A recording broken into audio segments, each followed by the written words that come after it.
Une petite évangile qu'on va apporter. Yake ndogo ni wakati macho yao ilifunguka walimtambua. Quand leurs yeux s'ouvrirent, ils le reconnurent.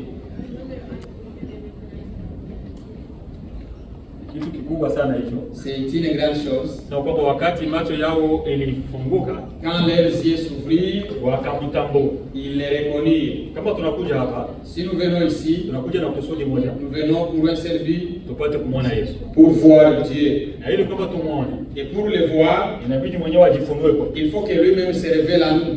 Sababu hii habari hapo tunasoma. Cette histoire que nous venons de lire, ndio kwenye msingi wote wa Ukristo. C'est là où il y a les fondements de la chrétienté. Kama tunaita wa Kristo, si nous nous appelons chrétiens, pale ndio Kristo unalala. C'est là où le christianisme ou la chrétienté réside. Hii siku hii, ces jours-ci, ambayo ilikuwa ni siku ya news fasi yote kwa Yerusalemu. C'était une journée de nouvelles. Sasa kuna mambo ambayo yanafanyika katika mwingine, parce qu'il y a certaines choses qui se passent dans la vie. Habari inatendea kwa watu wote, qui est connue presque par tout le monde.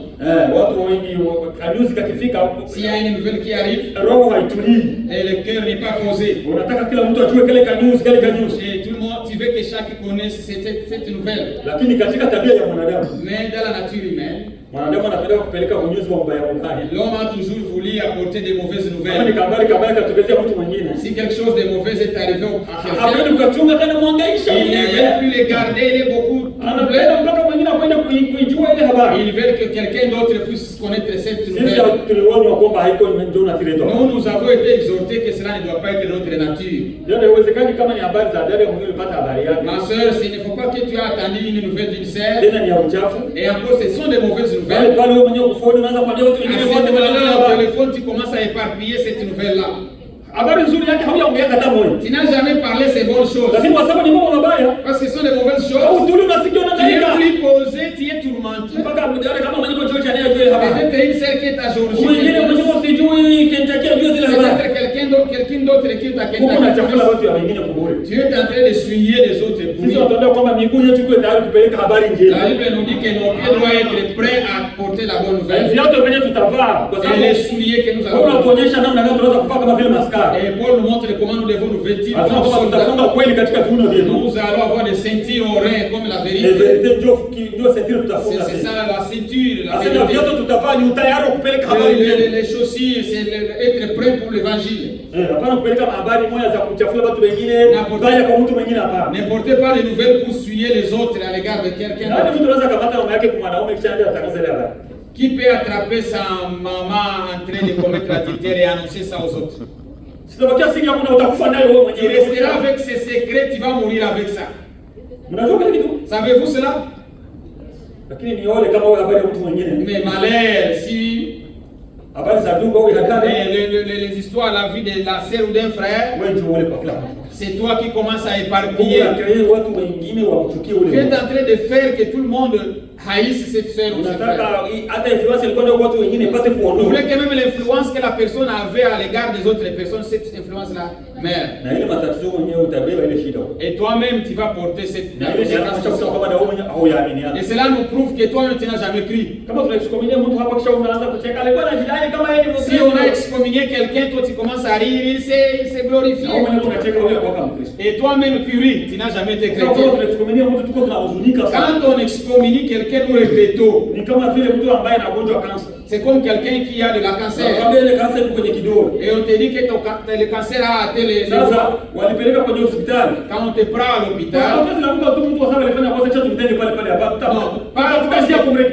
pas parce que quelqu'un a fait quelque chose de mal, il faut l'excommunier. Il y a des étapes à excommunier quelqu'un. L'excommunication, c'est la dernière étape. C'est quand le cancer commence à contaminer les deux. Peut-être la solution c'est de couper les doigts pour rester. C'est-à-dire on a tenté toutes les autres voies, mais la dernière c'était de couper le doigt. C'est comme cela que l'excommunication se passe. Et si quelqu'un est encore bébé, on ne l'excommunie pas. Comment est-ce qu'on va excommunier quelqu'un qui ne connaît pas ce qu'il est? On excommunie quelqu'un qui est déjà assidu.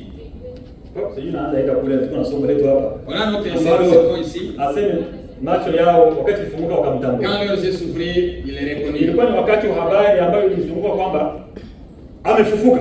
C'était des nouvelles qui se disaient qu'il est ressuscité. Kwa sababu huyu mtu wakati alionekana alikuja kama vile mtu mwenye nguvu katika watu. Il était venu comme un homme puissant parmi les hommes. Na wengine hawakumtambua jinsi alivyo. Et d'autres personnes les reconnurent. Walisema huyu kwa sababu hata walikuja kumuuliza maswali ya nini. Ils sont venus lui poser plusieurs questions. Wataka kujua huyu ni nani. Ils voulaient savoir qui il était. Hata Yesu mwenyewe aliuliza wanafunzi kuhusu yeye mwenyewe. Et Jésus lui-même a posé cette même question aux disciples. Soma Mathayo 16 na kuzungumza zile habari. Si vous lisez Matthieu 16, il nous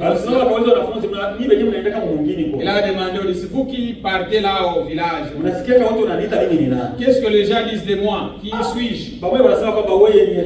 Les uns disent que tu es Élie, les autres disent que tu es Jérémie, ils disent que tu es l'un des prophètes. Oui, ceux du dehors disent ça. Et vous, qui dites-vous que je suis?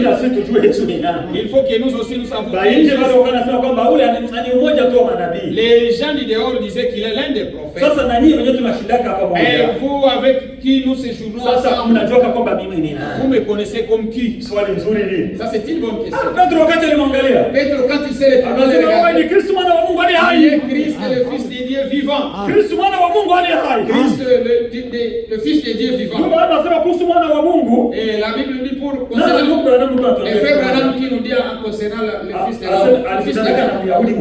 Il a rencontré un juif, il lui demanda, vous les juifs, et le Fils de Dieu pour vous c'est quoi? Et le Fils de Dieu, c'est Dieu dans la chair. Si vous comprenez cela, et c'est pourquoi même dans l'accusation, quand on l'a pris auprès de Pilate, on l'a accusé qu'il se faisait fils de Dieu. Parce que dans la doctrine juive, le Fils de Dieu, c'est Dieu dans la chair. Il ne peut pas séparer Dieu et son Fils. Que lui, homme, il se fait Dieu. Dans l'accusation que lui se faisait Dieu, étant homme. Il vivait avec des hommes. Beaucoup d'eux ne le connaissaient pas. Et un jour, il a introduit un sermon. Il commence à les congédier. Mais soyez pas stupéfaits dans vos cœurs. Vous croyez Dieu? Croyez moi aussi. Dans la maison de mon père, il y a plusieurs demeures. Là, c'est là quand on était dans les protestants. Si tu ne donnes pas de l'offrande, ta maison au ciel n'est pas achevée. Amen. Tu vas aider Dieu à construire, à faire la construction. Il croit que là au ciel on est en train de faire qu'il y a des tôles là au ciel à acheter. Dieu ne vit pas dans la maison construite par des maisons. Katika mahubiri les choses qui sont à venir. Katika dans la prédication mambo ambayo itakuja. Nabii iko nasema hivi. Le prophète dit ceci. Sio kwamba Yesu alikwenda kujenga. Jésus est allé bâtir. Kujenga nafasi kwenye tutaenda kuishi. Et préparer une place où nous allons vivre. Siamini kwamba ni nyumba ya kawaida ndio. Je ne crois pas que ça doit être une maison ordinaire. Kwa sababu Mungu mwenyewe hakai katika nyumba hizi za kawaida. Parce que Dieu lui-même ne vit pas dans des maisons ordinaires. Wakati alisema anakwenda kutuandalia nafasi. Quand il a dit qu'il est allé nous préparer une place. Alikwenda kutuandalia nini mipya. Il est allé nous préparer une corps. Kwa sababu alisema umenitengenezea mwili. Tu m'as fait un corps. Mungu anakaa katika mwili. Dieu vit dans un corps. Tuko tunaandaliwa mili mipya. Nous Jésus est allé nous préparer de nouvelles corps. Katika hili ndio mambo yetu tunatarajia sisi. C'est ça notre espérance. Ndio maana Paulo alisema c'est pourquoi Paul a dit, asema hiki kinyumba ambacho ninaishi ndani. Cette maison dans laquelle je vis. Chenye kiko kinafuyafuya hizi. Cette maison qui soigne. Kiko na magonjwa na matatizo. C'est corps qui a beaucoup de maladies. Teknolojia yetu itatusumbua. Tutakatakata hapa sisi tuko na vizio kwa tunaenda. Ça va nous déranger avec cette technologie. Paul dit, hiki kinyumba kile naishi ndani. Cette maison dans laquelle je vis, hivi hamuniona kini hamuniiwaki. Vous ne me voyez pas, vous ne me connaissez pas. Unaonaka hiki kinyumba linaishi ndani. Vous voyez cette maison dans laquelle je vis. Lakini hiki kinyumba kusema kitakuharibika Parce que kitaharibika. cette maison est une maison à destruction. Asema tumeandaliwa ingine nyumba ya mpya ya Il y a une autre maison qui nous est réservée qui n'est pas à C'est ça ce que Jésus est allé nous préparer. Il est allé nous préparer un endroit où vivre. Il y a d'autres corps que nous allons revêtir dans cette maison-là où nous vivrons éternellement. Il a introduit ce sujet. Il est allé préparer une place. Je reviendrai vous prendre. Il a dit reviendra. Ça c'est une promesse, il va la accomplir. Ne commencez pas à interpréter. On n'interprète pas Dieu. Dieu est son propre interprétation. Quand tu dis quelque chose, il l'accomplit. Attendez qu'il l'accomplira. D'autres sont déjà fatigués, ils disent qu'il est déjà venu. Qu'est-ce que vous venez faire? Le but du message c'est quoi? Le message a un seul but. C'est de préparer la seconde venue de Christ. Si toi tu prêches le message et tu dis que Jésus-Christ est déjà venu, nous sommes les gens enlevés d'une forme comme ça. Vous ne pouvez pas comprendre. Ça c'est faux. Nous avons la 7e personne qui a été enlevée. C'est Enoch. Il est l'exemple du 7e âge de l'église. Quand il a été enlevé, on ne le vit plus. Quand tu es enlevé, on te voit encore. Et tu es en train d'engendrer. Et tu es rempli de maladies. Et après avoir dit cela, en chantant, je serai rajeuni dans l'enlèvement.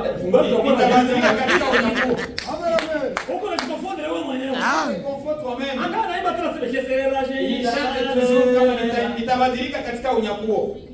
Utabadilikaje? Comment est-ce que tu seras rajeuni? Hakubadilika wakati alikuja. Tu n'as pas été rajeuni quand il est venu. Huko na tafsiri Mungu acha kutafsiri Mungu. Tu es en train de mal interpréter. Mungu atatimiza jambo lake yeye mwenyewe. Dieu lui-même accomplira ça. Parce que nous qui sommes vivants, nous n'allons pas devancer ceux qui seront morts. C'est ce que Paul dit. Et ceux qui sont morts ressusciteront. Et nous qui sommes vivants, nous serons changés. Il n'y aura personne qui doit précéder les autres. Tous ensemble. Sisi wote pamoja nous irons à la rencontre du Seigneur. Taenda kukutana na Bwana katika mawingu. Sisi wote. Nous tous ensemble. Hapana, unaona lazima hizo kunafanyika frère. Vous voyez l'enlèvement là. Ça se fait étape par étape. Inafanyika kipindi kwa kipindi. Non. Chunga Mungu mwenyewe atatimiza kile kitu. Attendez, Dieu lui-même va prendre. Tunahubiri kwa sababu Mungu atuambia tuhubiri ile kitu. Nous prêchons parce que Dieu nous a dit de prêcher. Lakini kutimiza Mungu mwenyewe anajua ataitimiza. C'est Dieu lui-même qui sait comment il va accomplir cela. Ahadi ya Mungu ataitimiza. C'est la promesse de Dieu et il l'accomplit. Na dalili zote zinaonyesha kwamba ataitimiza. Et tous les événements nous prouvent qu'il va l'accomplir. Na ndio promesse yenyewe tunasimamia hapa. Et c'est ça la promesse que nous regardons. Nous attendons la seconde venue de Christ. Tunaamini kwamba hajakuja hapa. Nous pourrions qu'il n'est pas encore venu. Parce que le Jésus que nous attendons, Yesu mwenyewe mbele ya kupanda, lui-même avant de monter, il a mangé le poisson. C'est le Jésus là que nous attendons. Nous attendons Jésus homme, pas Jésus esprit. L'esprit est avec nous. Nous avons lu l'écriture un jour que l'épouse et l'esprit disent viens Seigneur. Parce que le Seigneur me dira je viens bientôt. Je viens bientôt. C'est comme cela que le Seigneur lui-même a dit. Je viens bientôt. Et l'épouse et l'esprit ont répondu viens Seigneur Jésus. C'est-à-dire il y a deux qui attendent l'épouse. L'épouse attend et l'esprit aussi attend. Parce que l'esprit est sur la terre. Parce que Jésus c'est une offrande, il a été divisé en deux. Dieu a pris sa partie et il nous a aussi laissé une partie. Parce que nous sommes un corps, il nous a donné l'esprit. Parce que lui est esprit, il a pris les corps chez lui.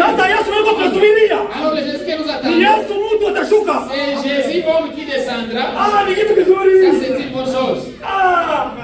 na mwili mtakutanana tena. C'est l'esprit et le corps qui vont se Ile roho rencontrer. ambayo mfufua Yesu Kristo L'esprit qui a ressuscité Jésus. ndio yenye itatufanya mili yetu ikuwe na uzima. C'est ce qui donnera la vie à Ndio notre attraction corps. ndiyo itatupeleka mpaka kwa bwana harusi. C'est ce qui nous prendra jusqu'à notre époux, auprès de notre époux.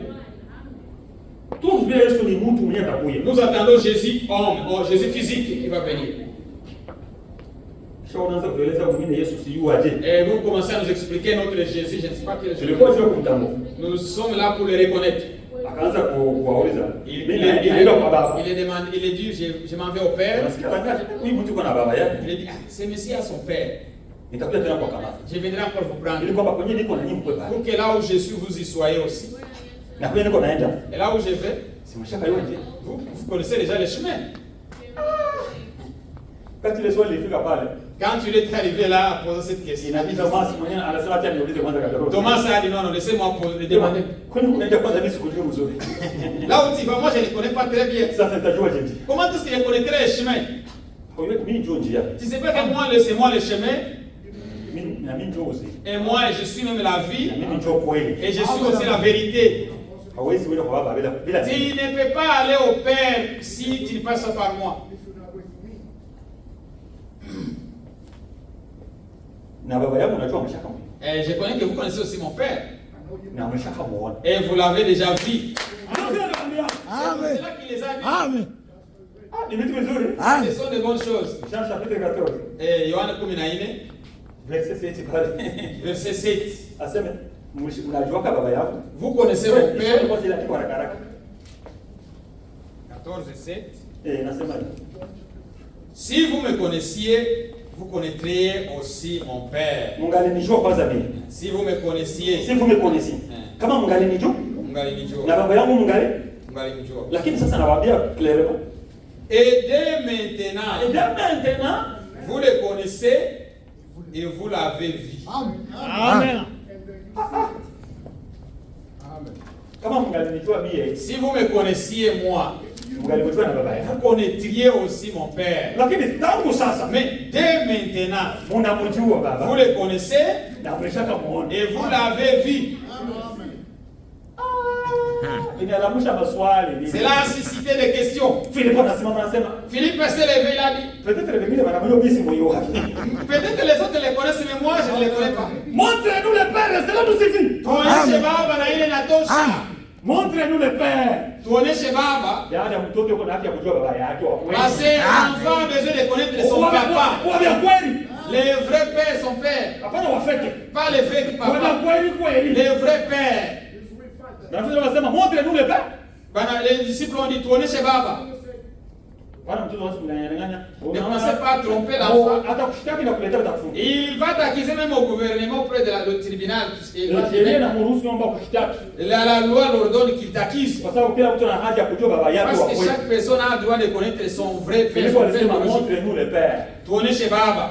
Philippe. Hata kuulizaka tena Nous ne te demanderons plus jamais. Wakati aliangalia Philippe. Quand il a regardé Philippe, Philippe, nous savons que tuko natembea na wewe. Philippe, ça dit que toutes ces années qu'on est ensemble avec toi, Hauniwaki Philippe. tu ne me connais pas, Philippe. Amen. Amen. Hauniwaki Philippe. Tu ne me connais pas, Philippe. Hata utauliza tena ule mtu. Même si c'était toi, tu vas encore demander. Alisema baba yangu mnamjua na mshamo? Mon père, vous le connaissez, vous l'avez déjà vu. Wenyewe wanasema kama tu unaona Mungu wao wapi baba. Ceux qui disent qu'ils n'ont jamais vu Dieu, qui sont-ils? Sasa huwezi kuona Mungu na unaishi. Et tu ne peux pas voir Dieu vivre. Naye anasema kwamba mshakamwona. Lui dit, tu l'as déjà vu. Na mnamjua na Et vous mshakamwona. le connaissez, vous l'avez déjà vu. Ndio maana Philippe anasema labda wengine wanamjua mimi simu. C'est quoi Philippe a dit? Peut-être les autres ici les connaissent, mais moi je ne les connais pas. Anasema hii miaka yote tunatembea na wewe Philippe. Toutes ces années qu'on est ensemble, Philippe, Haunijui Philippe. tu ne me connais pas, Philippe. Haujui kwamba baba yuko ndani yangu. Tu ne connais pas que le Père est en moi. Haiko tu baba yuko ndani yake. Ce n'est pas que seulement le Père est en lui. Na mimi niko ndani na baba yuko ndani. Na mimi niko ndani ya baba na baba yuko ndani yangu. Je suis dans le Père et le Père est aussi en moi. Tunaingiana. C'est-à-dire, ils se sont l'un dans l'autre et l'autre dans l'autre. Tunaona inakuwa langage ya mfumo sana. Vitu viko bien. Ces choses sont bien. Turudie kwanza hapo kwenye habari za siku ya kufufuka sasa. Retournons au jour de la résurrection. Kwa sababu kuna mmoja walimkamata kama vile Beelzebub. Il y a les uns qui l'ont considéré comme Belzéboul. Kuna mmoja wenyewe walikamata Yesu kama kwamba yeye ni mapepo tu ile. Il y a dit ce sont seulement des démons. Basi niko nafanya vile nani maisha kafanya vile. Mais ce qu'il fait, qui a déjà fait de telles choses? Ile ni iko na pepo moja hivi yenyewe nafanya. Il a un démon comme ça qui fait de telles choses. Nakumbuka watu walikuwa kambini. Je me rappelle quand on était au camp, Kama tunashirikiana na ndugu watu katika mwili marafiki tunawaexhorte kidogo neno la Mungu. quand on parlait avec des amis, on les exhortait un peu. Kama naamini tunakuja tunambatiza. Quand il croit, il vient, on les baptise. Mpaka ikaanza kufika. Il est arrivé même. Aseme bale kule. Ces gens-là, Wanapoka na bui yabo moja wanakunyisha kama. ils ont une bouillie qu'ils donnent aux gens. Ukienda kule za kupatia ile bui basi unapita unapotea. Si vous partez là, vous buvrez de cette bouillie-là. Mpaka mtu ameniambia mbona aliniambia sema nyinyi mnapatiaga watu msipatiake wanangu ile bui. Même mon cousin m'a dit, ne donnez, ma cousine, ne donnez pas cette bouillie à ma...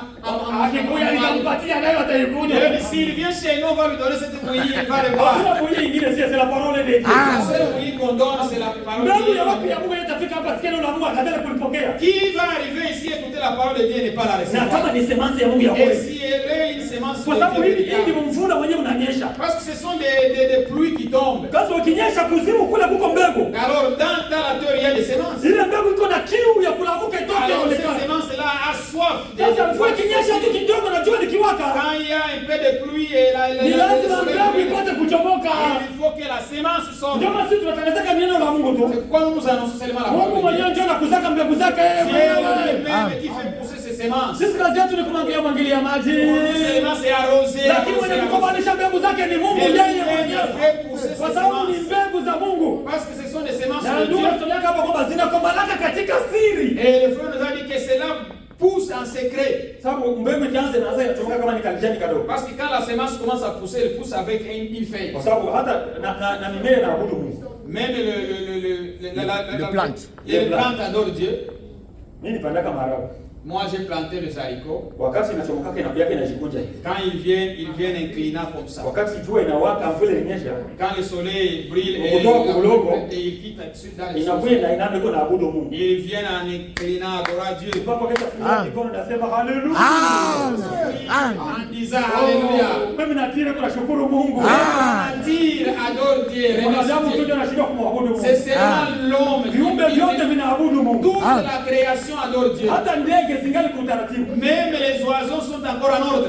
Asubuhi Très tôt le matin, zinaanza kuimba. ils commencent à chanter. Zinaimba Ils chantent, ils adorent. Kikucha zinaenda kusafari. Quand le matin vient, ils volent. Zinaenda zinatafuta chakula. Ils partent chercher à manger. Hapana andiko kusema Mungu anashughulikia ndege. Ne dites pas Dieu prend soin des oiseaux. Atashughulikia na mie. Il prendra soin de moi aussi. Tunaamini Mungu analishaka ndege. Nous croyons que Dieu donne à manger aux oiseaux. Shaka una ndege na shida mchicha.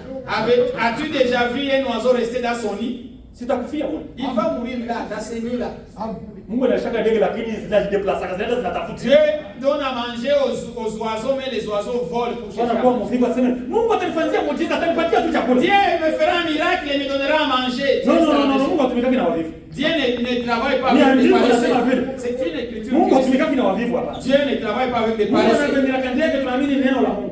Nous croyons que Dieu nourrit les oiseaux. Lakini sasa Mais alors, ndege habaki yake mchicha. l'oiseau ne reste pas dans son nid.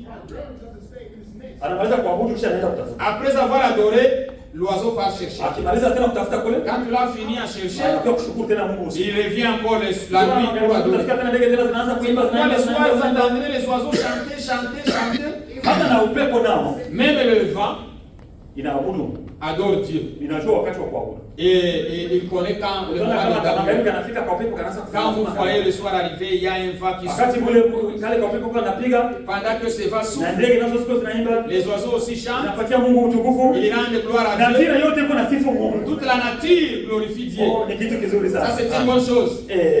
Tuko tuhubiri mambo ya siku ya ufufuko. Nous parlons de le jour de la résurrection. Sababu ni siku ambayo Yerusalemu nyuzi ilifika. C'était une nouvelle qui a été répandue sur toute l'étendue de Jérusalem, Aseme alifufuka. qu'il est ressuscité. Mpaka na mbatu wengi walipeleka habari kwa Même parmi les gens qui ont apporté les benye nouvelles, wako oublié.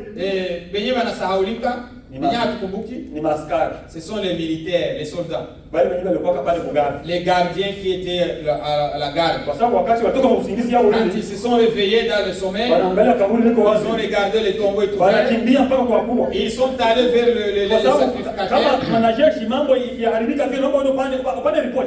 Pour un militaire, quand quelque chose ne marche pas bien, tu dois donner Wacha kutoka rapport. mugari sio kama kuchukua kukanyaga. Et que quelqu'un ne vienne pas ici. Sasa wanakuwa jikuta mlikuwa mnachunga mtu haiko tena Ils pale. se sont retrouvés, ils gardaient quelqu'un, la personne n'est plus là. Inabidi wakije kwenye wakubwa zao. Il faut aller auprès de leurs autorités. Wakati walifika kwenye wakubwa zao, Quand ils sont arrivés auprès des autorités, wanapasha habari. ils les ont fait la nouvelle. Tulikesha sana. Nous avons beaucoup veillé. Hatukuona mtu mwenye kanyaga. Nous n'avons jamais vu personne venir là-bas. Hatuwezi kueleza namna gani ilifika. On ne peut pas expliquer comment cela est arrivé. Tulijikuta tu haiko Ils tena. sont seulement retrouvés que la personne n'est plus là. Ile langage ni mbaya. Ce langage-là est mauvais. Mkorejea langage. Il faut corriger le langage. Ile tafanya hapa wanafunzi wake wanakuwa na kiburi wanazidi. Cela fera que ses disciples soient orgueilleux. Hatupendi mafundisho izagaizagae kwa watu. Nous ne voulons pas que cette nouvelle puisse être éparpillée Hii par les gens. mafundisho hii itaonyesha kusema kwamba tuliua mtu wa haki. Si cet enseignement, ça va paraître comme nous avons tué un homme juste. Acha tuwapange na kusema. Laissez-nous vous dire quoi dire. Mwanze kusema Vous commencerez à dire, wakati mlikuwa mnalala, quand vous dormiez, wanafunzi wake walikuwa kumuiba. ses disciples sont venus les voler la nuit. Mpaka leo kuko zile doctrine. Même jusqu'à présent, il y a cette doctrine existe. Sema kwamba baliba mwili yake. Qu'on a volé son corps. Unaona watu kama hawana preuve. Les gens qui, s'ils n'ont pas de preuves, Wanaanza kusabusa fasi. ils commencent à fabriquer des nouvelles. Oh, Yesu hapana hakwenda kumsalaba. Oh, Jésus n'est pas parti à la croix. Ni ule mwenye alienda kumsalaba ni mtu mmoja alikuwa anaitwa ni mkureni wa mkuu. C'est quelqu'un qui s'appelait le Curène. Sasa ndio mwenyewe ule mwenye alisaidia kumsalaba, ndio mwenye C'est lui qui l'a aidé la croix, c'est celui qui est Yesu mort. alichomokeaka yake. Jésus seulement s'est glissé. Kwanza alikuwa alishaoa kama Mariamu dada yake na Lazaro. Et d'ailleurs, il était déjà marié à la fin. Alichomoka dada yake mpaka kukimbia Ethiopia. Et il a pris sa femme jusqu'à ce qu'ils sont allés en Éthiopie. Alikuwa atafonde. Cela n'est pas fondé. Ile yote nilianza siku yenyewe alifufuka. Cela a commencé les jours de sa vie. Ili kwamba bafunike funike Pour qu'on habari. puisse couvrir la nouvelle. Huko kwa habari zenyewe ziko zinakuja. Il y a des nouvelles qui viennent. Moja za kweli zingine za uongo. Ziko zinachanganya watu. Il y a des nouvelles, des bonnes nouvelles et des mauvaises Zile siku ilikuwa habari mbili. Il y avait des nouvelles. Wamekuwa wanatangaza habari kule kwamba balimuiba. Les uns annonçaient que Jésus a été volé son corps. Wengine wanakimbia. Les autres fuient. Kwa sababu mama walikuwa kwanza kupana habari. Parce que les femmes aussi étaient parmi les premières à Kwa sababu wakati walienda walikuwa wanapeleka mafuta kwenda waende kupaka ule mwili. Ils avaient de l'huile pour oindre ses corps. Kwa sababu jinsi wao walikuwa wanasika kwa kama vile sisi tunachimba hivi Parce que tunafunika. la manière dont ils enterraient ne les enterraient pas comme nous Wao walikuwa enterrons. wanaenda kwenye miamba, Ils partaient au rocher. wanakwenda kuchimba, wanakuwa wanalaza kule, Ils wanafunika na ile kule. creusaient et ils Inakuwa kama vile plongeaient mtu anamaliza katika nyumba kule. C'était comme si on introduisait Hata quelqu'un. wao wakati walienda walikuwa kusema kwamba waliweka jiwe kubwa. Quand ils sont entrés, ils ont mis une grande pierre. Wanasema wamama wakati walikuwa wanakuja kwenye kaburi. Les femmes, quand ils venaient Walikuwa nafikiria sasa walikuwa nafikiria namna gani watatosha ile jiwe. elles se demandaient comment est-ce qu'ils vont enlever la Tunaenda pierre. na mafuta kwenda kupakala mwili lakini sasa tutaenda. Nous avons de l'huile pour oindre les Kwa sababu corps. kijiwe kenyewe waliweka ni kinene, sisi wamama hatuwezi kukitoa. Parce que la pierre qui a été mise là, c'est une grande pierre et nous, Sasa wakati wanafika pale, quand en arrivant là-bas, wanashtuka hata ils wenyewe. étaient surpris eux-mêmes. Sawa. Bana jeshi wenyewe hawako tena pale. Les militaires eux-mêmes ne sont plus là. Walishaenda kupana habari. Ils sont déjà partis donner de la nouvelle. Sio kama mnaelewa mambo chifanyike siku. Vous comprenez ça? Siku ya ufufuko. Les jours de la résurrection. Mwanzo wa injili yetu sisi. Le commencement de notre Sababu évangile. injili yetu iko na nguvu Notre évangile est très kwa sababu ya hii siku. parce qu'à cause de ces Sisi jours, ni sisi wenyewe tu. c'est nous-mêmes, Sisi wa Kristo. nous chrétiens, Katika dini zote zilizo kudunia. parmi toutes les religions sur la terre, Tunajitapa kwamba ni dini la kweli. nous nous appelons que nous sommes la bonne Kwa religion. sababu tuko na difference moja tu. Parce que nous avons une seule différence. Fondateur wa hii dini ya kwetu Le fondateur de notre religion liko mzima. est vivant. Kaburi lake liko wazi. Son tombeau est ouvert et vide. Si wenyewe ndio tuko na tombo vide ya fondateur wa kwetu. C'est nous-mêmes qui avons une fondation, un tombeau vide de notre Na fondateur. tuja jaribu tukusia habari za cinq identification ya frère Église. Le frère nous a montré matabia au mahali tano ya kanisa la kweli. Sasa vitisho tano vya kuonyesha kwamba kanisa ni la kweli. Les 5 identifications d'une vraie église. Kwanza ni fondateur wa ile kanisa. Premièrement, le fondateur de cette église. Le fondateur wa kanisa ya kwetu ni Jésus Christ. Notre fondateur, c'est Jésus Christ. Alisema nitajenga kanisa langu. Il a dit que je bâtirai mon Sasa église. fondateur wa kanisa yeye mwenyewe yuko vivant. Mwenye alijenga kanisa, Kaburi lake liko wazi. son tombeau est vide. Kule huko napana habari kwamba walimuiba. Là, il donne la nouvelle qu'on l'a volé. Wamama wanakuja kwenye kaburi. Les femmes viennent au tombeau, sépulcre. Viumbe vya mbinguni vinashuka. Les créatures célestes descendues. Malaika wanashuka. Les anges descendus. Wanakuwa kuuliza kwa nini wao watafuta mzima katika wafu? Pourquoi chercher parmi les morts? Watafutia Yesu katika wafu hapana. On ne cherche pas Jésus parmi les morts. Watuweza kwenda kupitia Maria, mwana mama wa Mungu tuseme Maria, la mère de Dieu, prie pour nous. Bali tushaka Biblia. On ne sait pas où est-ce qu'ils ont trouvé. On parlera quand on parlera des âges de l'Église. On verra ce que l'Église catholique a introduit. Ils font des maris qu'elle est remplie de grâce. Elle est pleine de grâce. Ce n'est pas comme cela que dit l'Écriture. Quand l'ange est venu, il a dit une bonne chose. Tu as reçu la grâce. Il n'a pas dit que tu es plein de grâce. C'est lui qui est plein de grâce, c'est Jésus lui-même. Vous voyez comment les gens changent les Écritures. La nouvelle m'a sillonné qu'il est vivant. De l'autre côté, il a été volé. Quand on l'a volé, où étiez-vous? Qui les disciples sont venus le voler.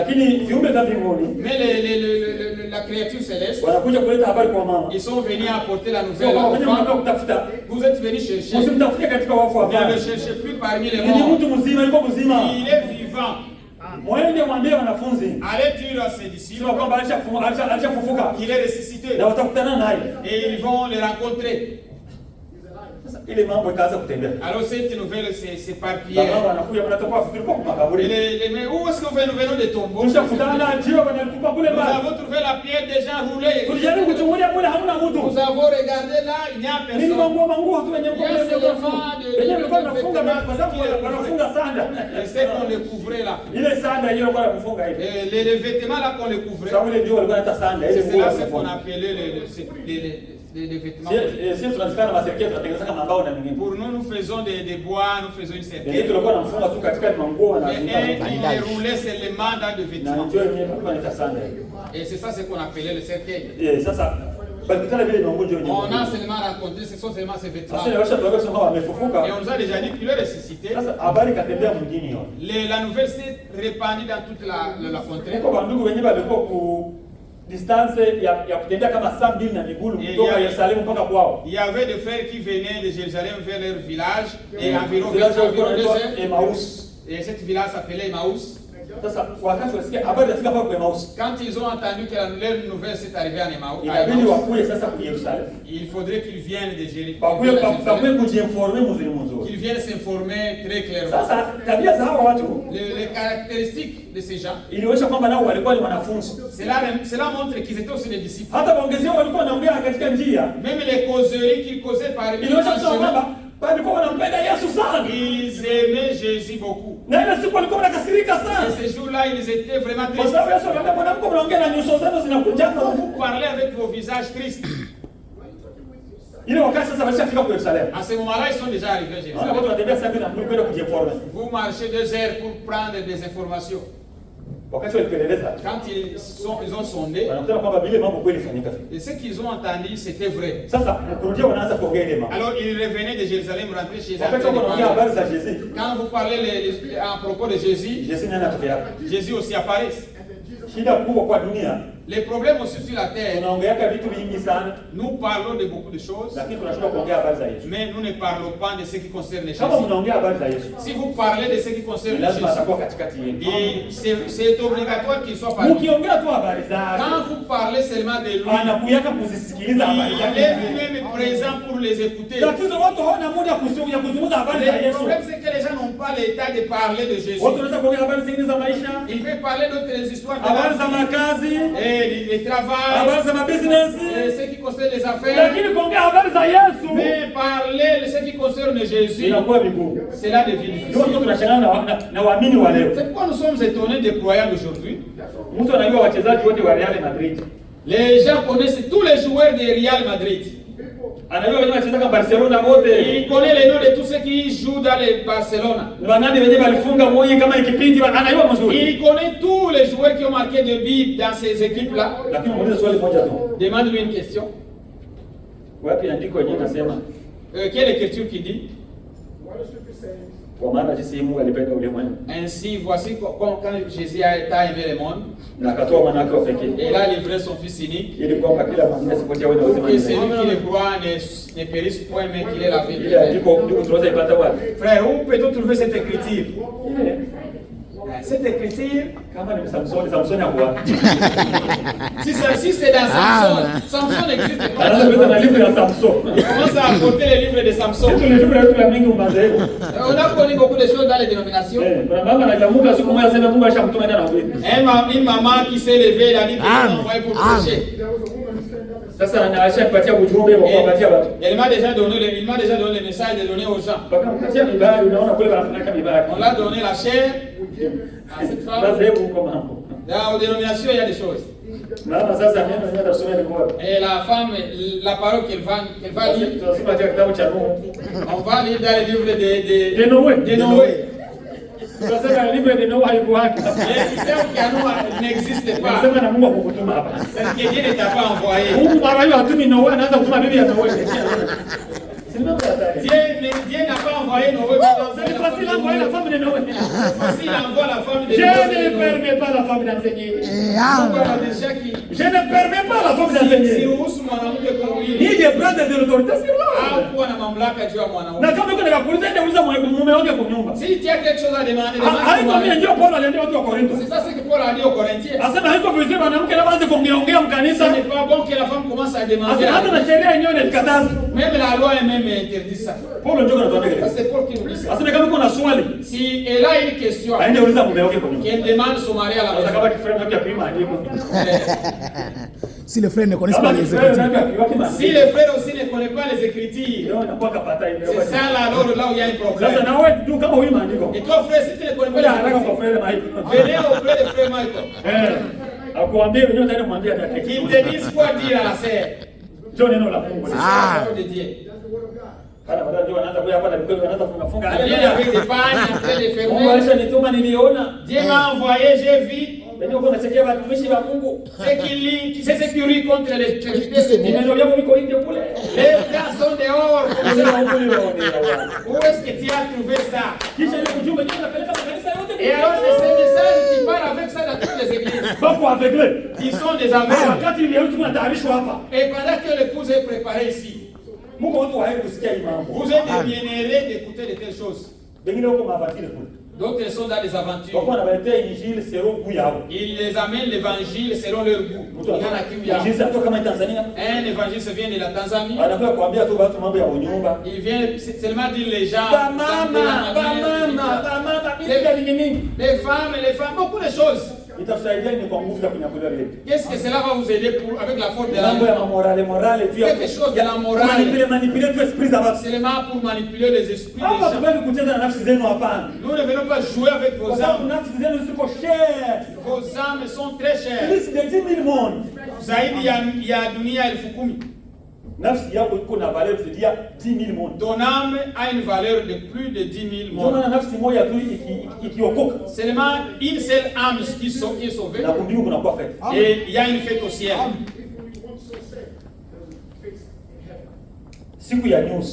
Et la journée des nouvelles. Les gens marchaient, parlaient de Jésus. Mais c'est quand vous vous rencontrez, parlez de Jésus. Vous, mes sœurs, vous n'avez pas de l'expérience de ce que Dieu a fait dans votre vie. C'est ce que tu peux dire à ton frère que telle chose m'est déjà arrivée. Quand vous parlez de témoignages, cela fait accroître la foi de gens. Tu parlais. Les propriétaires de la nouvelle. Parce que comme, quand nous les parlons, nous ne savons pas comment les parler. Quand les propriétaires de la chose, ils les parlent très bien comme ils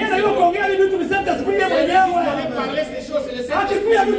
Quand tu arrives, les choses changent. Quand tu es arrivé, les Écritures sont venues.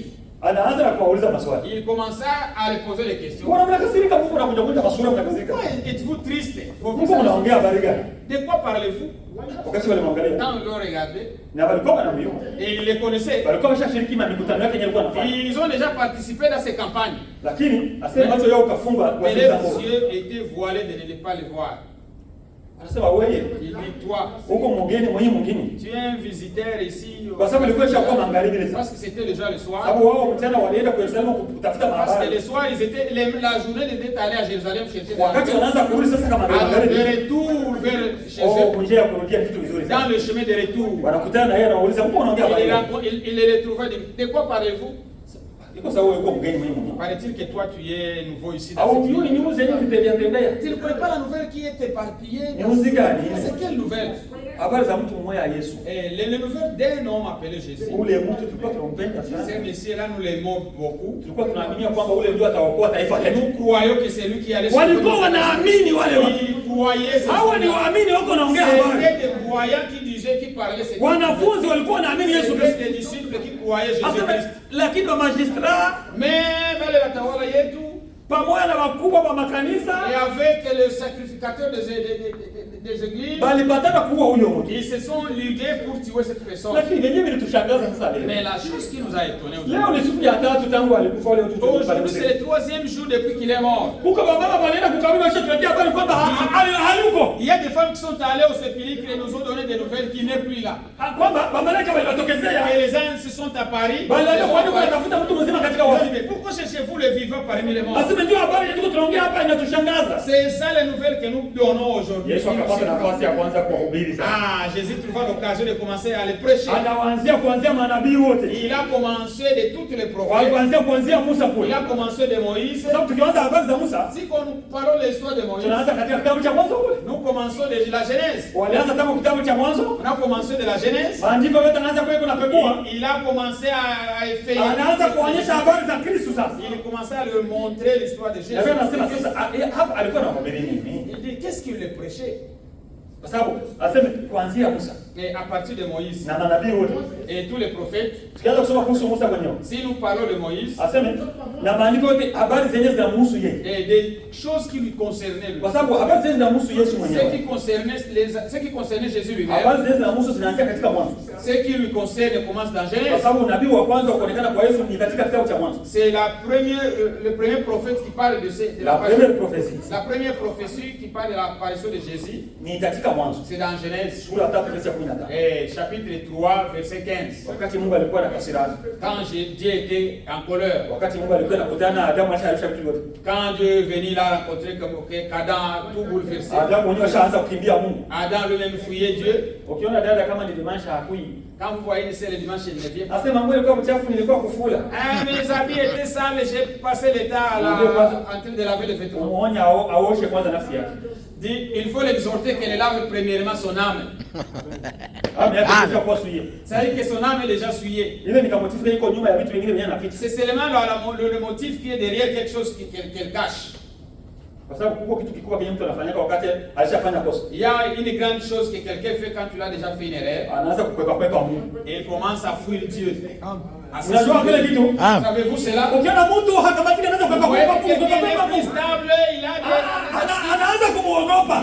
il commence à avoir peur. Anajua sio kama nikienda mbele zake, Si je vais en face de nikifika lui, kwenye neno, quand j'arrive auprès de la iko parole, sababu nje wanaanza kuongea habari c'est zangu. comme s'il parle de mon histoire, de ma vie. Nakumbuka habari mama yangu aliongelesha kama Je me rappelle ce que ma mère m'a dit.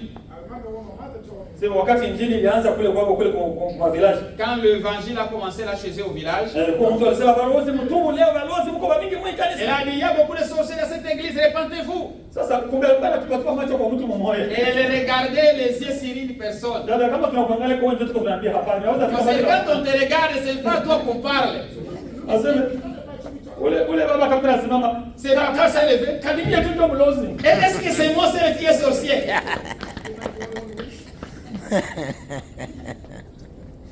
Si tunahubiri injili. Nous prêchons l'évangile. Kama unasikia unaguswa. Si tu te sens que l'évangile te touche, Solution ni moja tu kutengeneza. la seule solution c'est de réparer. Bwana kwanza wao nilishinda kwa sababu ya motive. Non, je ne suis pas venu à cause de Sasa ça. kitu ambacho akiendeki. Il y a quelque chose qui ne va pas. Nilimfikia Adamu. Bilimfikia Adamu. Cela était arrivé à Adam. Adamu alikuwa anapenda wakati ma 15 heures wanakutana na Mungu. Chaque fois Adam à 15 heures il se rencontrait. Sasa alikuwa anatoka Mungu alikuwa anatembea kila magharibi. Parce que Dieu le visitait chaque soir. Lakini ile siku alijikuta kwamba haiko tena sawa. Ce jour-là il s'est retrouvé que quelque chose n'allait pas. Nafasi ile alikuwa anakutana nayo hakuenda kule. L'endroit le lieu de rencontre il n'était pas. Adamu anaenda kujificha. Il s'est allé. Sio maana Mungu yeye alikuja na kuja kwenye endroit anakutana. Mais Dieu est venu au même endroit de rencontre. Adamu wakati alisikia sana kuja. Quand Adam a entendu Dieu. Mungu alikuwa tofauti na siku zingine anakuja. Parce que ce jour-là Dieu était venu. Kwa sababu misindo miguu yake ilikuwa inalia sana. Parce qu'à ce moment-là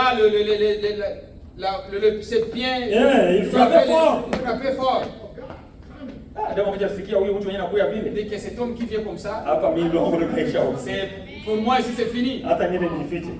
Laissez-moi me cacher. Wenyewe wanasema Mungu wetu kuna miguu. Et notre Dieu a des pieds. Anatembea. Il marche.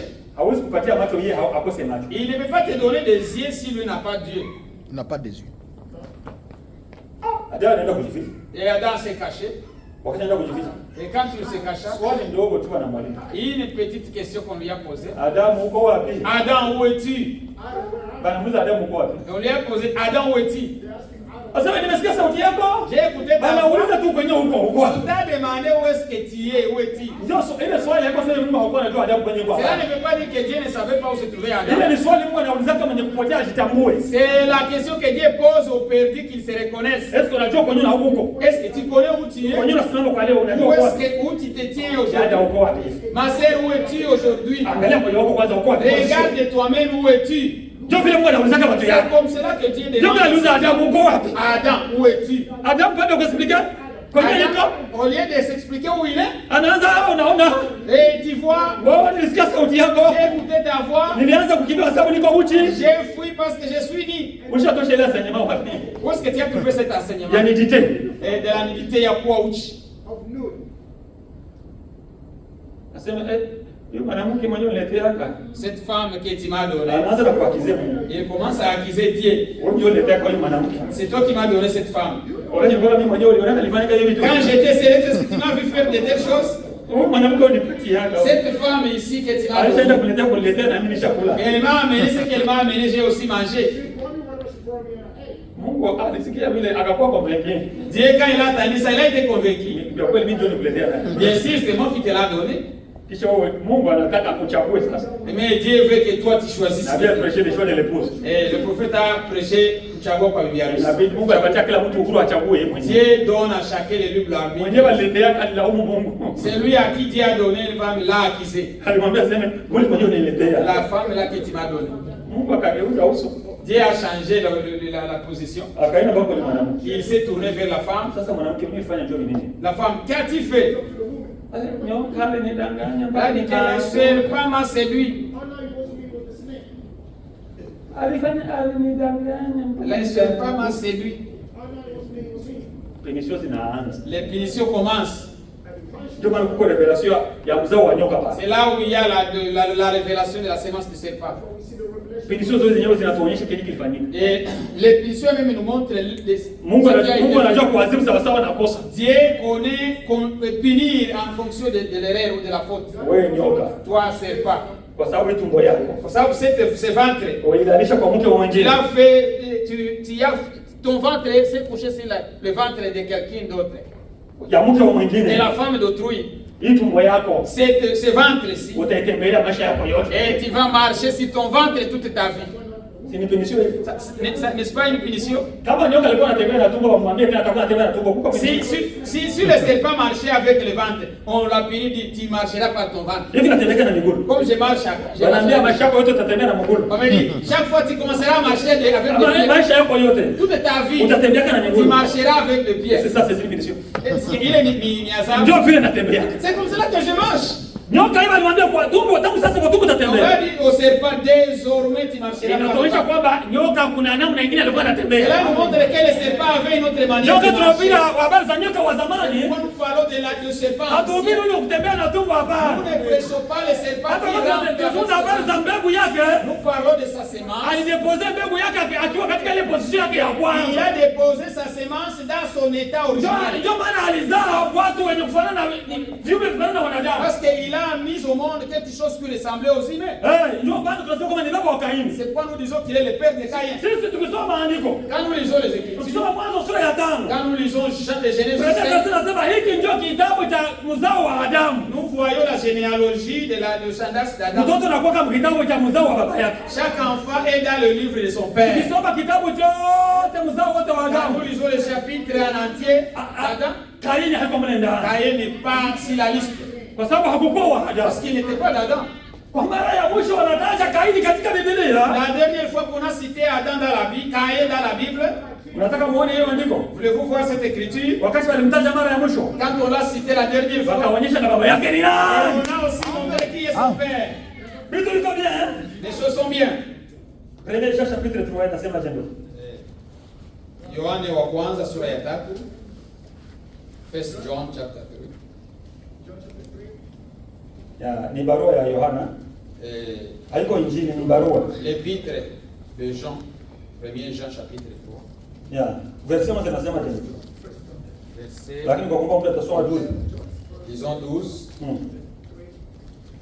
Et ne pas ressembler à Caïn, Hein? et ne pas ressembler à Caïn, Msifanane na Kaini. qui était du malin. Alikuwa kwa nani? Il était de qui? Du malin. Et qui tua son frère? Et pourquoi le tua-t-il? Parce que ses œuvres étaient mauvaises et que celles de son frère étaient justes. Amen. Mara ya mwisho tunaona Kaini wanamtaja. La dernière fois que nous voyons Caïn, Kwa sababu katika c'était- kizazi cha Adamu haikalaki hapo. parce que dans la liste de la généalogie d'Adam, Caïn ici, Hata katika injili même dans l'évangile, wanataja namna gani Yesu alikuja. on nous montre comment Jésus-Christ était venu. Wanaona kuanzia Adamu mpaka wakati mpaka Yusufu. On commence d'Adam jusqu'à Joseph. Kaini haiko mle ndani. Caïn aussi n'est plus figuré. Fasi wote wanataja habari za mzao wa Adamu, Kaini haiko mle ndani. Partout où on donne la généalogie d'Adam, Lakini wakati Caïn. wanaanza kutafuta Kaini, Mais quand on commence à chercher Caïn, wanakwenda kuona kwamba alitoka kwa ule mwovu. il est venu du malin. Kwanza hii tafsiri yako haikuleta terms nzuri.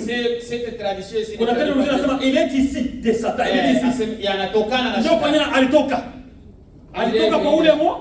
Il est issu du malin. Yeye alitoka kwa ule mwovu Il est Kaini. sorti du malin. Kaini kutoka fasi nyingine alitoka ni kwa mwovu. Caïn n'est pas sorti de quelqu'un d'autre. c'est Ndio celui maana du hata malin. Eva anapatia punition. Quand on punit Ève, Anaambia sasa na wewe, on dit toi aussi, ushaenda fanya la kufanya. tu as déjà fait ce que tu as fait. Chunga sasa wakati tazala. Attendez quand tu mettras au monde. Unaona punition yenyewe iko naenda. Voyez comment les punitions marchent? Mpaka kwenye kosa kwenye kosa. Jusqu'à où il y a le mal. Mmoja anamwambia tumbo tatembea. Là, on l'a dit, par le ventre, tu vas chez Ile ile tumbo tena anampatia punition tumbo lake. lui aussi, on lui donne même la même punition pour le même ventre. Si kama kuna leo mzuri basi Ça, kwenye c'est kupanda pas fungu. bien. Comment cela a été fait? Asema na wewe kuzala utazala kwa shida. Toi aussi, en mettant en enfantant, tu vas Utalalamika siku ya kuzala tu wewe. vas pleurer, tu vas crier, encore tu mettras au monde. Kama Mungu anaanza kupronounce vile vitu kwa mke wa mtoto wake. Comment est-ce que Dieu va prononcer de tels malheurs à l'égard de ça, de la femme de son Jinsi alikuwa fils? anapenda Adamu na bibi yake. Comment ils aimaient Adam et sa femme? Mungu anakuwa na kasirani, anaanza kusema Dieu mambo est venu magumu. avec toute colère. Anaanza kusema kwamba kwa uchungu tazala. Tu mettras au monde par douleur. Frère, tupatie revelation moja. Donnez-nous une révélation. Tukupatie kafunuo kadogo. On te donne une petite révélation. Hata kama leo kuna lalamika, yo wewe nataka kuzala Même mtoto. si la sœur est dans les douleurs d'enfantement, elle va Acha ujinga. enlever l'ignorance. Asema ende Mungu, saidia dada yangu punguza machungu. Seigneur, aidez ma femme de diminuer la douleur. Haiko maombi. Ça, ce n'est pas une prière. Wewe ndio piga magoti. Prier, Ongeza machungu. Seigneur, ajoute les douleurs. Ndio neno la Mungu lile. C'est la parole de Dieu. Haiko mimi neno la Mungu Ce lile. n'est pas moi, c'est la Mungu parole de Dieu. anasema kwa machungu tazala. Parce que par douleur, tu enfanteras. Mungu ongeza machungu. Ajoutez Kwa la sababu ile douleur. machungu saidia kuzala. Parce que c'est cette douleur-là qui aide Bila l'enfantement. machungu hata zala. Sans douleur, il n'y aura pas d'enfantement. Sio inaeleweka Je mzuri. ne sais pas si c'est bien compris. Neno la Mungu tunatumia kila siku. Chaque jour, la parole de Dieu s'accomplit. Kwanza unaona mwanamke mkuzala na zala yuko Quand analalamika. nous voyons que la femme en enfanta, elle enfante en Shetani akaingilia hapo sasa vinakuwa vya masazerieni. alors le diable aussi s'y est introduit. Mungu Il a akufanya apporté utazala la kuzala césarienne. césarienne hapa. Dieu n'a pas dit que la femme doit enfanter par Alisema tu césarienne. atazala kwa machungu. Elle l'a dit seulement par douleur. Kama kwa tunaona mwanamke anza kumsema anasema Mungu asifiwe. Quand nous voyons qu'il y a des douleurs d'enfantement, nous disons Mwanamke kwa gloire à anakumbuka Dieu. kitu kile kifanyika mwaleni. Cela nous rappelle ce que Lakini watu wako avegila wajua kile kile mais kifanyika. les gens sont aveuglés, ne voient pas ce qui se Sio passe. kwamba Mungu angalipindile mtu tofauti na kosa lenyewe Dieu alifanya. n'allait pas punir quelqu'un contraire à la faute qui a été Kwa commise. sababu ndio kosa yenyewe ilifanyika pale. Parce que c'est que ça la Mungu anaanza kupanga na utaratibu. Dieu a aussi mis de l'ordre. Ndio tunaambia kwa watu tuko mudese mariage di mariage. Tuko katika kipindi cha pili cha ndoa. Agano la pili la ndoa. Agano la pili la ndoa. Sababu katika ndoa agano la kwanza wakati Mungu alionyesha ndoa ya kwanza. Dans le premier mariage quand Dieu les a unis. Sababu mule mwedeni iliharibika. En Éden ça a été bouleversé. Ilikuwa 50-50. C'était 50-50. Unajua kile kitu wakati Mungu aliomba Cela, aliwaambia mwende mkatawa. il a dit allez dominer. Wote walikuwa ni wadomina. Tous étaient des Wote walikuwa ni watawala. tous étaient des Mwalianse ya kwanza mume na mwanamke wote walikuwa wanatawala. dans la première alliance tous des dominés. Waliwaambia mwende mkatawale dunia. Allez dominer la terre. Lakini wakati Mungu anakuja na kolera, Quand Dieu était venu avec la colère, ni kama katika jeshi anakamata pete zote anazitoa. c'est comme dans l'armée, on t'enlève tous les grades. Anakamata kukira za mwanamke zote anazikamata mtu. On a enlevé toute l'autorité que la femme avait. Tunaziongeza tena mwanaume zote. On a ajouté ça sur l'homme. Sema tangu leo Et à partir d'aujourd'hui, utazaa kwa machungu. tu vas enfanter par douleur. Na haja yako yote itaelekea yule Et mwanamke. tous tes besoins se tourneront contre ton mari. Na atakutawala. Et il te dominera. Mnajua tendo kudomini? Savez-vous le terme kutawala? Haiko kuongoza. Ce n'est pas conduire. Hakusema mwanamke atakukonduira hapa. Il n'est pas dit que l'homme te conduira. Tendo inasema kudomini. C'est là le terme ni kutawala. Kwa usemi mwingine, Mais en d'autres termes, natoka mkazi usiku. je viens au travail la nuit. Nakuya kama ni 0 heure. Je viens à 0 heure. Nakutana sheria wangu atumaini lala. Je trouve ma chérie déjà endormie. Iko na lota ya Elle est en train de ronfler. Naambia la kuko ngata nikalandia mayai. Réveille-toi, tu vas me faire des ailes. Tu vas me préparer des ailes. Ngata nipigia msongea na ugali nanta. Et préparer moi-même le foufou, je vais manger. Hada ya kusema, Elle n'a rien dit. ni tena kwa honi kombe usingizi. Toi, tu ne vois pas que je suis vraiment dans une sommeil profonde. Unataka nifukuze. Veux-tu que je te chasse? Baniambia nitakudomini. On m'a dit que je vais te dominer. Ndio kudomini C'est ile. ça la dominance. Soumission La soumission, ni kulamuka pale pale. c'est se réveiller, c'est là même. Naambia Seigneur merci. Mais Bwana accenti, Papa. tu commences à faire ce que tu vas faire là. Unaletea chef. Tu amènes ça auprès des chefs. Ni chef ni nakula. Moi, chef, je mange. Sasa kwa sababu huyo ni kishefu kipaya. Ça. Un mauvais chef Anasumbua bibi yake. et qui fait souffrir sa femme. Yeye kwa leo kama Je mzuri. ne sais pas si vous comprenez bien. Paulo ndio maana alileta kutuequilibrer. Alors, c'est Paul qui nous amène ça pour les équilibrer. Anasema wanaume Il dit, les hommes, upende wake zenu aimez vos femmes kama mili yenu. comme vos propres Mtu corps. hawezi kutesa mwili wake yeye mwenyewe. Quelqu'un ne peut pas faire souffrir son propre Ndio corps. kama niko na haki ya kumlamusha ile usiku anafanya kile kitu. J'ai droit de la faire réveiller cette Lakini kwa nuit. sababu mapenda niko naye kwake. Mais à cause de l'amour que j'ai envers elle, Na ngale mwenzetu mwenyewe shaanza je kujinyorosha vois hivi que l'autre yake. qui est en train de s'allonger sur le lit comme ça, Msumbua hivi ndio tena kunipiga de la sana. faire souffrir encore, de se réveiller, mais Acha préparer à nifunge manger. haja yako kanitengenezea hata kesho. Laissez-moi me réserver elle va me préparer. Kile ça. kusovea ile saa ni mapendo niko nayo kwake. Ce qui t'a sauvé ces jours-là, c'est l'amour que j'ai Kama envers unaenda toi. kuolewa sasa na kigangsta. Alors si tu t'es marié à un faux Yenye monsieur, hakina nako shefu. c'est lui qui n'a pas aussi de chef. Kwa sababu mwanaume iko shefu mwanamke. Parce que l'homme est le chef de la femme Na mume naye iko na wake shefu. et l'homme aussi a son chef. Kristo.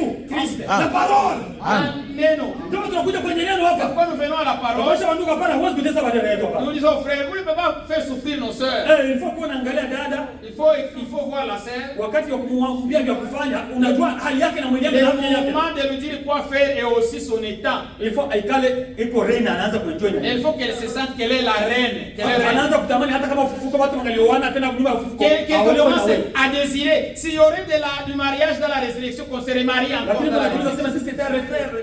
Mais ça, ce n'est pas un référent. Kama unakuta dada anaanza kujiuliza. Si la sœur commence à se demander si c'était un référent. Si les mariages, on allait les refaire, Hiki kibwana singalikala na jua. je n'allais pas choisir ce messieurs. Anaanza kutafuta ukufe na unadadala kufa.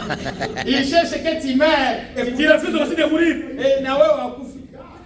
Kwa watu wengine wanatafutaka wakufe na hawakufa Il y a d'autres qui cherchent que quelqu'un meure, mais la personne là ne meurt pas. Kama ni mwanamke anaweza kuombea kikufe na Si c'est une femme qu'il meurt seulement que je me marie à une autre, mais elle ne meurt pas. Lakini sisi tunajua. Mais nous réjouissons. Sababu tuko na neno. Parce que nous avons la parole. Kwa tunaitaka ndugu na dada. Quand nous nous appelons frères et Wengine sœurs, kuna tamani hata maisha mko nayo. les autres envient. Mko maskini mnaishi kama vile matajiri. Vous êtes des pauvres, mais vous vivez comme des riches. Kwa sababu tuko na utajiri mkubwa neno la Mungu. Parce que nous avons une grande richesse, la Tulikuwa parole de kwenye Dieu. kwa sababu Yesu alianza kuhubiri kuanzia maandiko Et Jésus les a prêchés depuis les Écritures. kuhusu yeye. Et concernant lui, Sababu kuhusu yeye en lui Mungu concernant. alikuwa shatamka neno wakati alizungumza kuhusu nyoka, punition ya nyoka Quand baba. il a parlé à l'égard de la punition au serpent, Alimwambia kwa tumbo utatembea. par le ventre tu marcheras, Na nitaweka uadui kati yako na huyu mwanamke. et je mettrai l'unité entre toi et la femme, Na uadui kati ya mzao wako na mzao wa huyu et l'unité mwanamke. entre ta semence et la semence de la femme. Mungu anaanza kuprononcea habari za mzao wa mwanamke. Et Dieu commence à parler de la semence de la femme. Ijapokuwa tulisoma hata ukienda kuuliza wana biolojia wote. Même si vous partez demander ceux qui ont fait la biologie, Mwanamke haikalaki na mzao. la femme n'a pas de semence. Mwanamke haikalaki na mbegu. La femme n'a pas de semence. Mwanamke anakuwa na liai. La femme a seulement l'œuf. Mwenye mbegu ni mwanaume. Celui qui a l'œuf, c'est l'homme. Sasa kisha nasema wale waseme Mais ataweka il dit cette fois-ci, inamiti entre la semence et la semence de la femme. nitatia uadui kati ya mzao wako na mzao wa mwanamke. Mwanamke atatosha mbegu hapo. Où est-ce que la femme trouvera la Mungu semence? anatabiri kwamba bikira atazaa. Dieu donnait la prophétie que la Vierge concevra. Sio tunaelewa mzuri. On est ensemble. Inabidi hii mbegu isitoke fasi Il nyingine. faudrait que cette semence ne vienne pas de Dieu. Itoke kwa Mungu yeye Il faut mwenyewe. que cela vienne de Dieu lui-même. Mungu alitangaza Kristo atakuja ile siku. Dieu a annoncé que Christ viendra ce Na jour-là. akasema kwamba ule mzao Il a dit que cette semence, utakuponya kichwa. cela te piétinera la tête. Naambia precious siku moja ile serikali ikaze. Et le prophète a prêché, nyoka aliyepondwa kichwa. Nyoka ashakapigwa kichwa ashakapondwa sasa. Le serpent a été écrasé. Aseme njoo wakati aliwaambia mambo ya maandiko. Quand il lui parlait de ces Alikuwa Écritures, anaanza kuonyesha ile habari zote. il donnait toute cette histoire ici. Anawapeleka mpaka kwenye Musa. Il les bravait auprès de Moïse. Musa akamwambia kwamba kuko nabii mwenye Est-ce que atafufuka. Moïse ne nous a pas dit qu'il y a un prophète qui viendra? Na ule nabii kama msikilizi ule Et mwenye si atamsikiliza Mungu vous ne atamwondoa. l'écoutez pas, vous êtes finis. Wako wanasikia wenyewe kwa nabii. Il les a écouté tout cela. Hamkusoma habari za Zakaria. Est-ce que vous n'avez pas lu ce que Zacharie avait dit? Zakaria tunasikia wenyewe alisema. Avez-vous écouté ce que Zacharie a dit? Aseme changamkeni yani binti za Yerusalemu. Réveillez-vous les filles de Jérusalem. Binti za Sayuni muinuke Les msimame. filles de Jérusalem. Kwa sababu mfalme wako anakuja. Parce que votre roi arrive. Anakuja anapanda punda. Il est monté sur une Na ânesse. mwana wa punda. Et c'est une âne et une ânesse. Huyu Yesu mwenyewe mko mnaongea. Le Jésus là que vous parlez. Hamkumwonaka alipanda kupunda. Est-ce que vous ne l'avez pas vu monter l'ânesse? Ah, kweli tulimwonaka. Ah oui, nous l'avons vu monter sur l'âne. Sasa waliwaambia ni nani ule? Il a dit c'est qui celui-là? Oh, ule ni mfalme wetu. Ah, c'est notre roi. Ule ndio mfalme mlikuwa nasubiria ule. C'est lui-là le roi que vous Kwa attendez. sababu wakati alipanda punda wengine hawajui nini kinafanyika. Quand il montait sur l'ânesse, les autres ne Wanaimba savaient pas. hosana hosana wengine Les hawaelewi gens nini disaient hiyo. Hosanna, Hosanna. Yesu alianza kuwaexplikia maandiko C'est yote. lui qui les a expliqués. Na mimi nasema haka alikosa kuonyesha hii andiko. Et le prophète a dit il ne devrait pas manquer de les montrer cette Wamesema écriture. kwamba ile wakati mwenyewe anapanda kupunda. Quand vous m'avez vu monter chevaucher le Wakati kwa sababu alikuwa bado hajajitambulisha. parce qu'il n'était pas encore révélé. Ule mtu mlionaka ambaye alikuwa anapanda Le kupunda. Messie là que vous avez vu monter sur l'âne, Mlimkamata kama ni nani? vous l'avez considéré comme qui? Watuambia maandiko kusema kwamba tu mfalme wetu atakuja atapanda kwenye Et on nous a seulement dit que notre roi viendra, montera sur une ânesse. Sasa mbona hakupanda? Mais est-ce qu'il n'a-t-il pas monté? Alipanda kabisa. Oui, réellement, il a monté. Kwa nini kuna tuambia vitu moja vyenyewe? Mais le Messie nous dit quelque chose. Tunasoma lakini iko sawa. Nous les lisons, mais Unaona hii message wakati ilikuja le message, quand il est venu, ilitufanya vile inakuwa kitabu kipya. il nous a fait que la Bible est devenue un nouveau livre. Mnajua kile kitu? Savez-vous cela? Tulikuwa tunasoma hatuijui. On l'a lisé seulement cette Lakini fois. wakati ujumbe ulikuja, Mais quand le message est venu, vitu vyote vinakuwa sawa vipya. toutes choses étaient nouvelles. Tunaweza kusoma Biblia kama tu yaisoma hata kuisoma Nous kwa siku lisons la moja. Bible comme si on ne l'a jamais lu. Mais sasa wakati Yesu alikuwa anaongelesha njia, Quand Jésus aussi les parlait en cours de chemin, mioyo mlikuwa mnawaka furaha. leur cœur brûlait. Ndio Des wakati choses. tunahubiri injili kuna nasikia moto. Quand on prêche l'évangile, vous sentez du feu Unasikia brûler. moto unawaka Vous kabisa. sentez quelque chose qui brûle en vous. Kama ukiakitu kama unawaka na furaha, s'il y a quelque chose qui brûle avec roho joie, wa Mungu yuko anakufundisha yeye mwenyewe.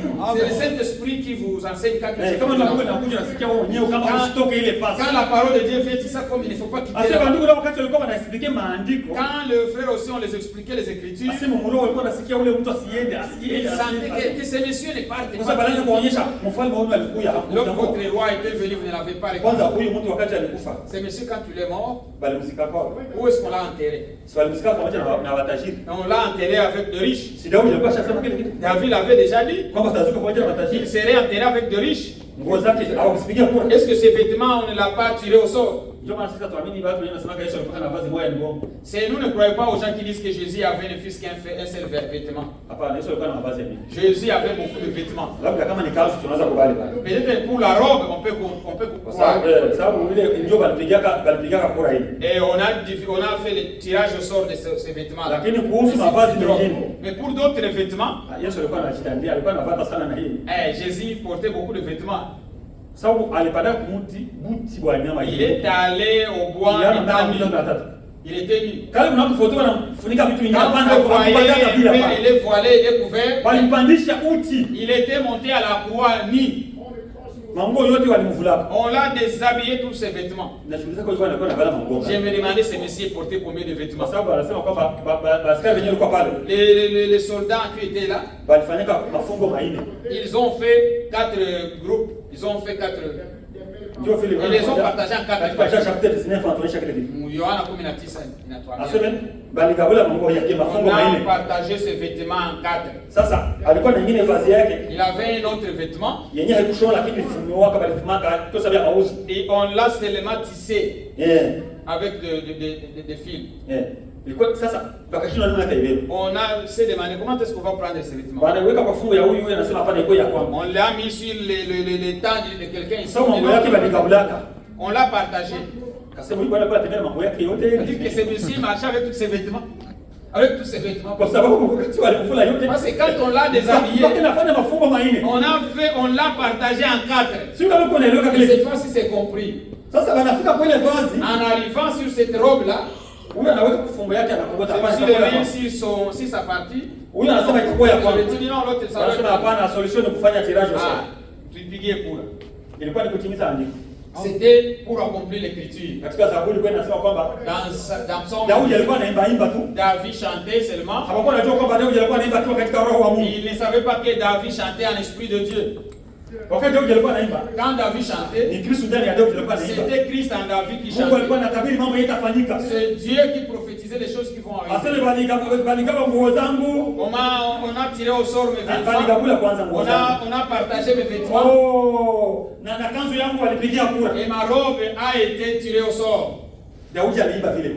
David chantait cela. Kumbe mambo yatatimia. C'était des choses qui doivent Yesu arriver. alikuwa anasikia vile C'est kitu. Jésus qui expliquait ces Kama choses. kuona kama mavazi Est-ce que ilipigwa vous kura. n'avez pas vu que ces vêtements, sa robe a été tirée au sort? Bon, okay, selon na sheria yenu. Selon votre loi. Wakati mtu anaenda kumsulubisha. Quand on part crucifier quelqu'un, Sasa banafanya kazi. qu'est-ce qu'il fait? Wakati mtu anaenda kumsulubisha kule. Quand on crucifie quelqu'un, Kwenye anapika na mimarto. il y a ceux qui viennent avec des martons, Banamvunja miguu. on les coupe les pieds. Walikuwa wanakuja wanavunja miguu pale. Il venait, il coupait les pieds des hommes, des personnes crucifiées.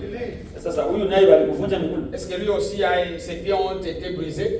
Sasa walikutana tu Yakobo akasema baache vile. On l'a trouvé seulement mort, a dit qu'on les laisse comme Kwa ça. sababu Yesu alikuwa ni sadaka haingevunjwa hapa. Parce que Jésus était le sacrifice. Ilikuwa shatabiriwa kusema kwamba hakuna mfupa yake yenyeitavunjwa hata C'était siku déjà moja. prophétisé qu'aucun de ces os seront brisés.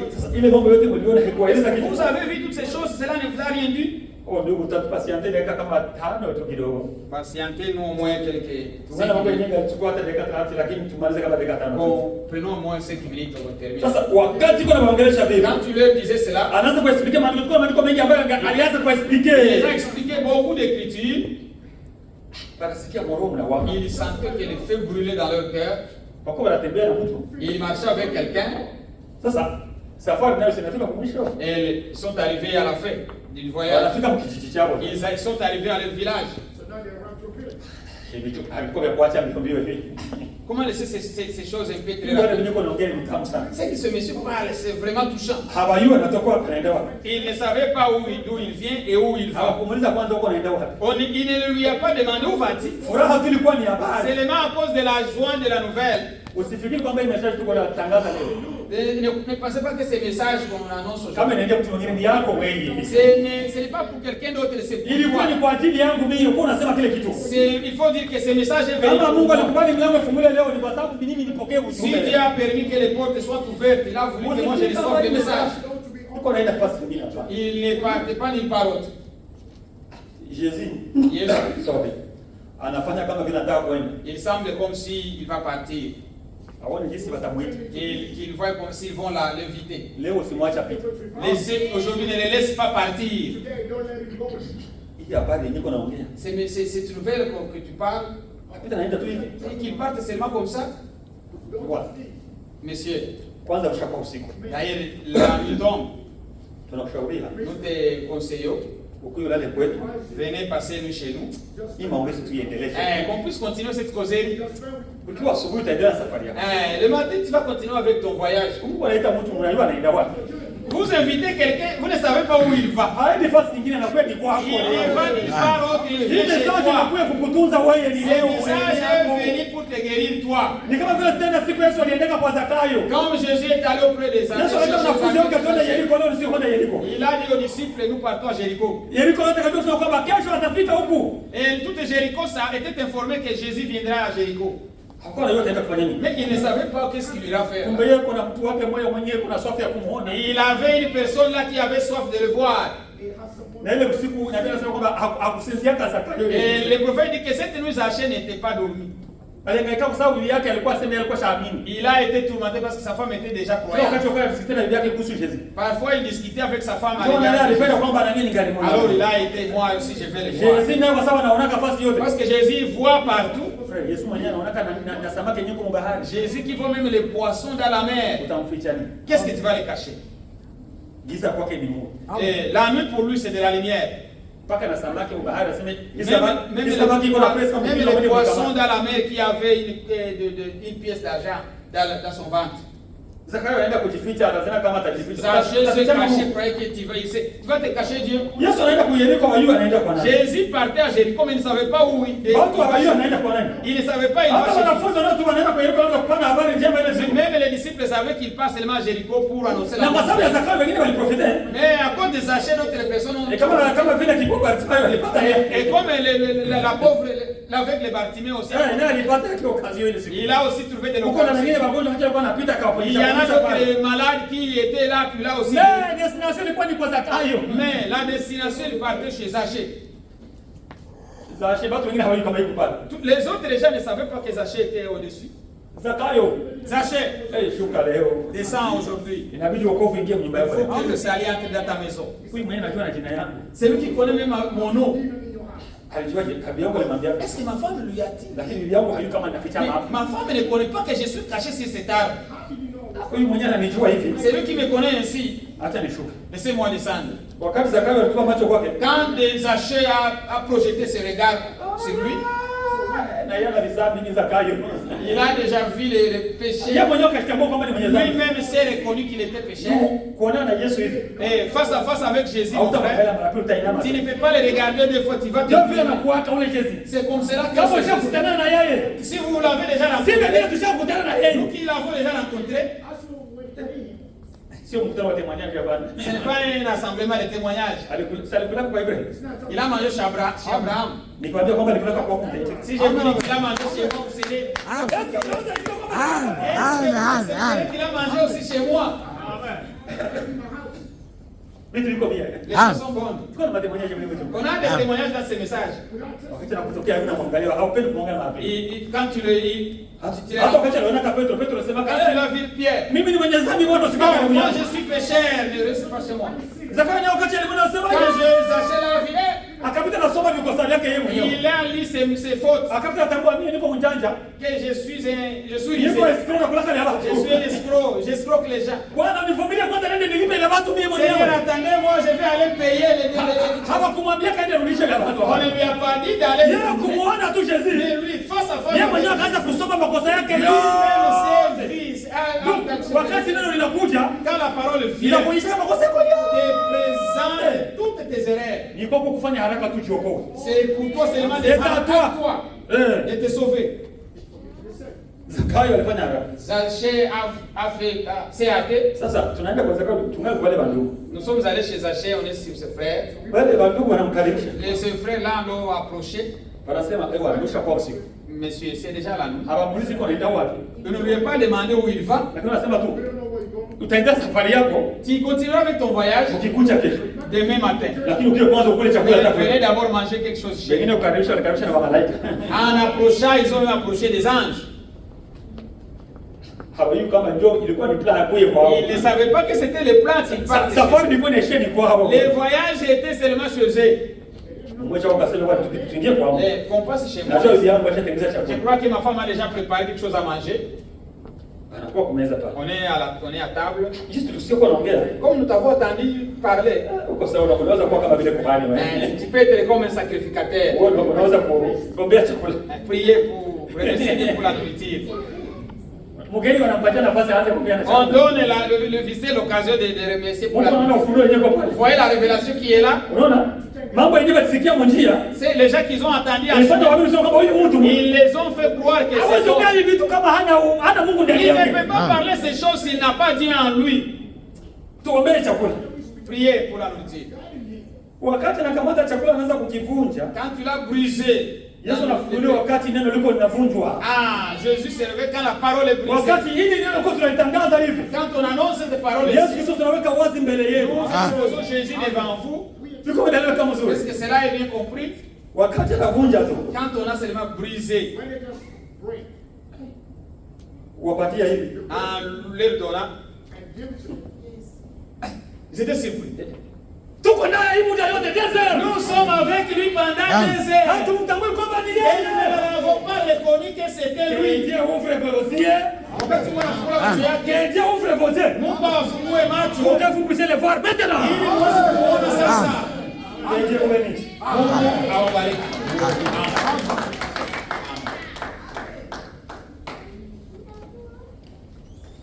Hapo tuko hii news ilikuwa nzuri sana. Cette nouvelle était bonne.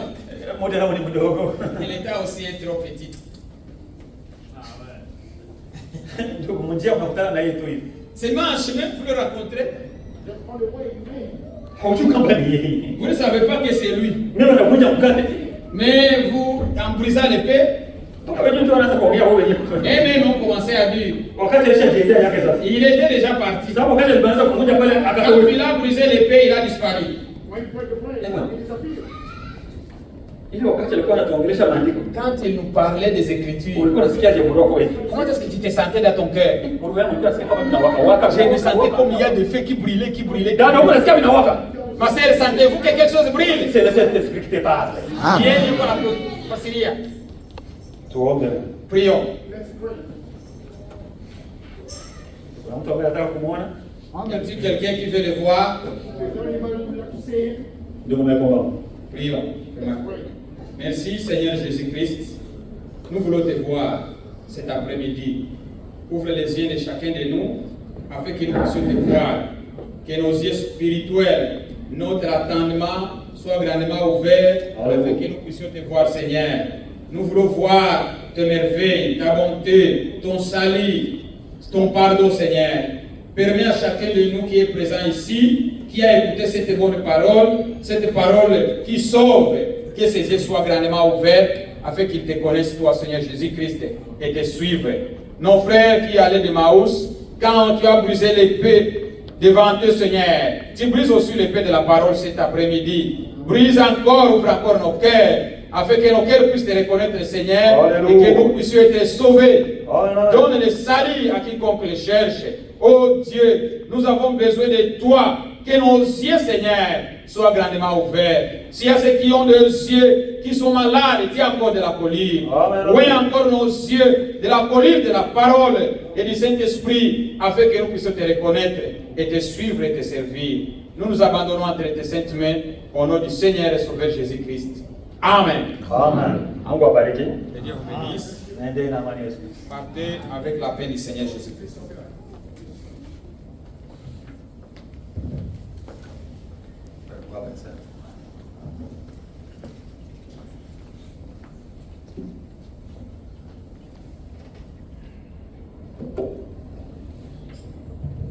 Mungu atubariki. Que Dieu nous bénisse. Neno lilikuwa tamu kabisa. La parole était bonne. Hata na sisi tunajisikia muda umekuwa mdogo. Même nous-mêmes, nous avons vu que le temps était trop court. Tusimame tuimbe On va chanter katika nyimbo za wokovu dans les nyimbo za wokovu. namba 88. Numéro 88. 88.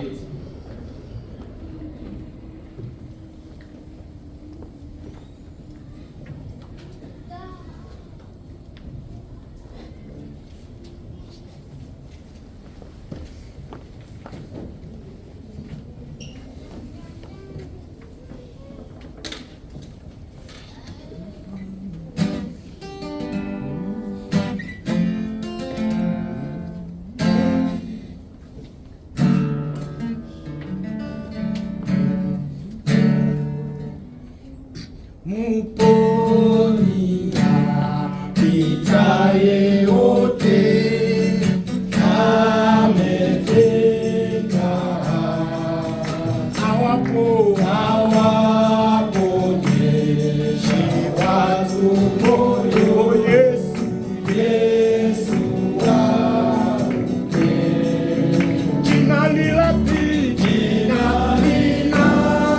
linalopita yote.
Ndugu Pierre atufungie ibada.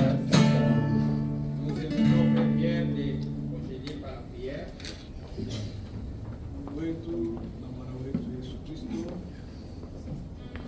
nasema asante kwa wema na fadhili yako ambayo umetufanyia tena mchana wa leo kwa kuja kusikia maneno yako ya ajabu. Mungu wetu, turehemu kama bado macho yetu hayatafunguliwa kwa kuona yale makuu na maajabu ambayo unatutendea. Tuangalie chini ya damu yako Mungu wetu, katika njia zetu, katika mambo yetu, huku ukiamsha nafsi zetu kutuonyesha kwamba unakuja karibuni. Tunashukuru kwa neno ambalo umetupatia. Tunashukuru pia hata kwa kazi ambayo unaweza kufanya kwa kumtumia ndugu yetu kutufikishia ujumbe huu asubuhi ya leo. Tamjaza na mengi zaidi kwa ajili yetu. Tabariki mkutano wote ambao maneno haya. Tunahitaji Roho wako atuongoze katika hatua zote ili tuweze kufikia kwenye ukamilifu. Tunataka kurudi, tunaomba amani yako na salama yako iwe pamoja na kila mmoja wetu. Ni katika jina la Yesu Kristo tunaomba. Amen. Amen. Naomba mvumilie kidogo, ndugu Mike na maneno kidogo ya kuongea. Hurumie kidogo. Patientez-nous un peu parce qu'on a le mariage le dimanche. Tuna ndoa Jumapili. On a le mariage le dimanche.